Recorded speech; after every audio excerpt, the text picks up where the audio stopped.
Life without the arts is like a world without color.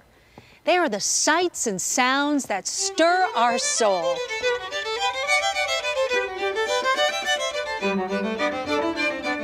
Hi everyone, I'm Robin Stoll and welcome to Arizona Highways.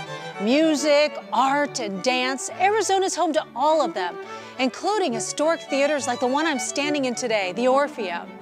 That's why this week we are celebrating the arts. And our journey begins right here in downtown Phoenix in one of the most revered theaters around. It's live history, if you can say that. You can very much feel it, smell it, and almost taste it when you're in here. A crown jewel for the arts. The Orpheum Theater was built in 1928. Opening night was January 5th of 1929. And over the next several decades, they presented vaudeville acts. Through the years, ownership changed hands, and visitors to the theater saw everything from movies to stage shows. And in the time that followed, a multi-million-dollar facelift. In 1997, January 28th, we reopened our doors with Hello, Dolly, with Carol Channing as lead in that.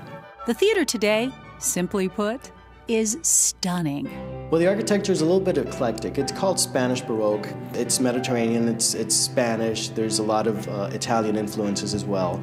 And it's known as a theater palace, so it really brings a lot of grandeur into the theater.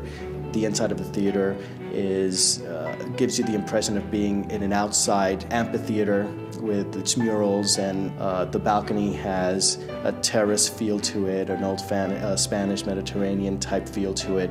The theater in its full capacity seats 1,364 people.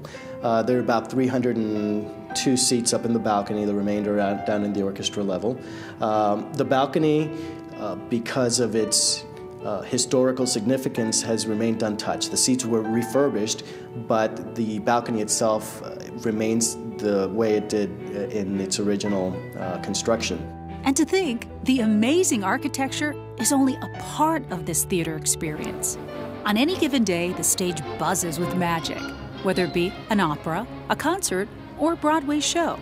In fact, on the day of our visit, we were met by a Grammy-winning pianist, George Winston, tuning up for his show at the Orpheum. I've been here many times and I love it. It's always great to be back in the Orpheum and in Phoenix. Well, what I love about the theater is the acoustics. That's the most important thing to me, but I love the atmosphere, I love the history. Old theaters like this are just wonderful. Standing tall, holding its place in history, and decades later, still providing a stage for artists everywhere.